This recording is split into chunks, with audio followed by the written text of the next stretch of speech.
যদি আমার প্রস্তাবে রাজি হও তাহলে তোমার স্বামীর প্রমোশন হবে। তোমরা ভালোভাবে চলতে পারবা, ভালো ফ্ল্যাটে থাকতে পারবা, ছেলেমেয়ের স্কুল খরচ চালাতে পারবা। তো অনেক কিছু ভেবে চিন্তা করে ভাবলাম, যেহেতু এত বছরও স্বামীর প্রমোশন হয় নাই, যদি আমার একটু কাজের জন্য যদি আমার স্বামীর প্রমোশন হয়, সেটার জন্য করতে সমস্যা নেই। কারণ আমার স্বামীর প্রমোশন হবে, টাকা পাবে, ভালোভাবে চলতে পারবো, ভালোভাবে থাকতে পারবো। সেই ভাই বসের কথা মতো শুনে তার সাথে যোগাযোগ করি, তার সাথে দেখা করি এবং কি তার ফ্ল্যাটে যাই। অবশ্য বসের ফ্ল্যাটে বসের বউ ছিল না, বসের বউ বাপের বাড়ি গেছিল। তখন আমাদের গেলাম, কথা বললাম, যাক আমাদের মধ্যে ভালো একটা সম্পর্ক হলো, শারীরিক সম্পর্ক, বন্ধুত্ব দুটাই হলো। হওয়ার পর এরকম হইতে হইতে আস্তে আস্তে আমার স্বামীর প্রমোশন বেড়ে যায়। তো প্রমোশন হওয়ার পরে আমার স্বামীকে ট্রান্সফার করে দিল অন্য জায়গায়। তো যাক ভালোই হয়েছে, প্রমোশন হয়েছে, স্বামী অন্য জায়গায় যাবে, ওখানেও যেতে হবে। তো এরকম করে প্রায় অনেক দিন কেটে যায়। আর বসের সাথে আমার সম্পর্কটা সেভাবে ঘুরে যাচ্ছে। আমার স্বামী এই বিষয়টা জানে না। তো আমি আর বস এরকম ভাবে লুকোচুরি, যাই হোক আমাদের সম্পর্ক চলতেছে। আস্তে আস্তে আমার স্বামীর প্রমোশন বাড়তেছে, সে আস্তে আস্তে আরো প্রমোশন পাচ্ছে, আরো তার বেতন স্যালারি বেড়ে গেছে। এখন বর্তমানে আমার স্বামী টপ ইয়েতে আছে। হ্যালো গাইস, আসসালামু আলাইকুম। সবাই কেমন আছেন? আশা করি ভালো আছেন, আমিও ভালো আছি। আমি এখন আমার জীবনের ছোট্ট একটা গল্প বলবো, সেটা হচ্ছে আমার স্বামীকে নিয়ে। তো আশা করি সবার ভালো লাগবে আমার গল্পটা শুনে। তো এত কথা না বলি, আগে গল্পে যাই। আমি মধ্যবিত্ত একটা ফ্যামিলির বউ। তো আমার স্বামী সরকারি চাকরি করে। তো আজকে প্রায় 10 বছর ধরে চাকরি করে, তার কোনো প্রমোশন হয় না। আর আমাদের সংসারটা চালাইতে খুব কষ্ট হয়। যেই বেতন পায়, সীমিত বেতনে ছেলের স্কুল খরচ, ঘরে সংসারের বাহিরে সব খরচ মিলে আমার সংসারটা চলছে না। তো এরকম করে প্রায় 6 বছর কেটে যায়, তাও আমার স্বামীর প্রমোশন বাড়ে না। হঠাৎ একদিন আমার স্বামীর বস কল দিছে। তো আমি ঘুমের ঘরে তার কলটা রিসিভ করে বললাম যে কে বলছেন। তো আমার স্বামীর বস আমার কথা শুনে তার ফিলিংস জেগে গেছে আমার উপরে। তার চাহিদা হয়ে গেছে আমার কণ্ঠ শুনে। ঘুম ঘুম ঘরে কথা বলছি, তার সেক্স পাওয়ারটা বেড়ে গেছে আমার কথাতে।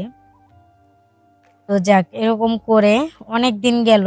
জানি না কিভাবে কোন ইয়াতে বস আমার নাম্বারটা নিছে।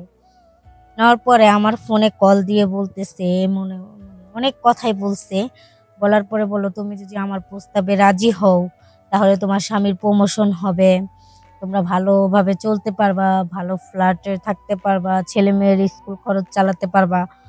তো অনেক কিছু ভেবে চিন্তা করে ভাবলাম, যেহেতু এত বছরও স্বামীর প্রমোশন হয় নাই, যদি আমার একটু কাজের জন্য যদি আমার স্বামীর প্রমোশন হয়, সেটার জন্য করতে সমস্যা নেই। কারণ আমার স্বামীর প্রমোশন হবে, টাকা পাবে, ভালোভাবে চলতে পারবো, ভালোভাবে থাকতে পারবো। সেই বসের কথা মতো শুনে তার সাথে যোগাযোগ করি, তার সাথে দেখা করি এবং কি তার ফ্ল্যাটে যাই। অবশ্য বসের ফ্ল্যাটে বসের বউ ছিল না, বসের বউ বাপের বাড়ি গেছিল। তখন আমাদের গেলাম, কথা বললাম, যাক আমাদের মধ্যে ভালো একটা সম্পর্ক হলো, শারীরিক সম্পর্ক, বন্ধুত্ব দুটাই হলো।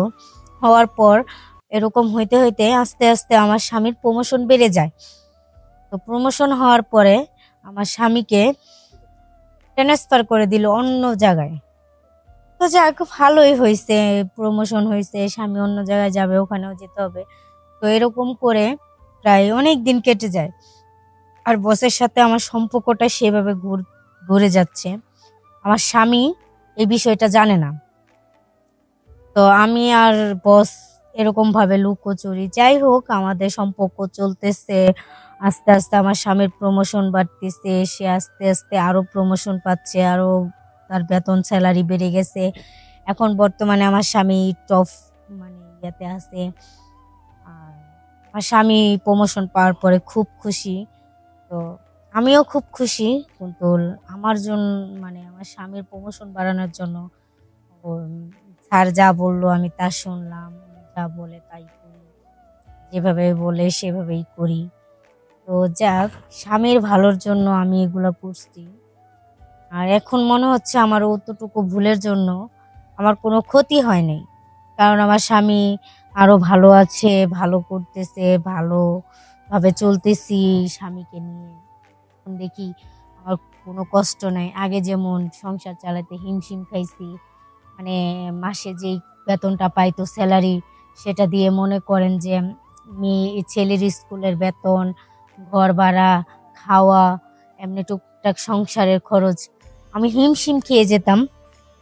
আমি পারতাম না সেভাবে করতে। তো এখন আমি দেখি আমি খুব লাকি আছি। এখন আমার স্বামী যেই পরিমাণে টাকা পায়, সেই পরিমাণে আমি সব চাহিদা পূরণ করতে পারি। আর স্বামীর চাহিদাও পূরণ করতে পারি, আমি দেখি সব পারি। এবং কি বসের সাথে আস্তে ধীরে আমার সম্পর্ক এরকম হইতে হইতে প্রায় 5 বছর সম্পর্ক হয়ে যায়। হওয়ার পরে এখন আমার স্বামীর আস্তে আস্তে আস্তে আস্তে ধাপে ধাপে আমার স্বামীর প্রমোশন বাড়ে। বাড়তে বাড়তে এক পর্যায়ে দেখা যায় যে আমরা খুব ভালোই আছি, সুখে আছি। তো এরকম করতে করতে সময় অনেক কেটে গেছে। যাক, এখন আমরা খুব সুখে আছি, ভালো আছি। আর আমার এতটুক ভুলের জন্য মনে করি না, হ্যাঁ ভুল করছি আমি, কিন্তু ওই একটু ভুল করতে যেয়ে আমার স্বামী এখন ভালো আছে, ভালো প্রমোশন পায়, ভালো একটা পোস্টে কাজ করতেছে। এতে আমি খুব খুশি। কিন্তু আমি যে ভুলটা করছি, আমার মতো এরকম ভুল কেউ করবেন না। যতই যাই হোক, স্বামী যতটুকু আনে অতটুক দিয়ে চেষ্টা করবেন সংসার চালাইতে। কিন্তু ওই স্বামীর প্রমোশন বাড়াইতে যায় নিজের ইজ্জতটা কারোকে না দেওয়াটাই বেটার। আমি যে ভুলটা করছি তার জন্য সবার কাছে ক্ষমা চাচ্ছি। আর সবার কাছে একটাই অনুরোধ, আমার মতো ভুল কেউ করবেন না। সবাই ভালো থাকবেন আশা করি। আর আমি যেই কাজটা করছি এই কাজটা করা আমার ঠিক হয় নাই। আমার স্বামী প্রমোশন পায় নাই, সেজন্য বস যা বলছে আমি তাই শুনছি। সামান্য কিছু টাকার জন্য আমি এগুলো করছি। তো যাক, আমি সবার কাছে মাপ চাচ্ছি, ভুল হয়েছে। আমি আমার হাজবেন্ডের কাছেও মাপ চাই, কারণ আমি ভুল করছি, উনি জানে না। যাক, যা হওয়ার হয়েছে। তো সবার কাছে আমি মাপ চাই। আল্লাহ হাফেজ, সবাই ভালো থাকবেন। আর আশা করি সবাই আমার জন্য দোয়া করবেন। আর আমার ভিডিও যারা যারা দেখবেন তারা সবাই লাইক, কমেন্ট, শেয়ার করবেন। আসসালামু আলাইকুম।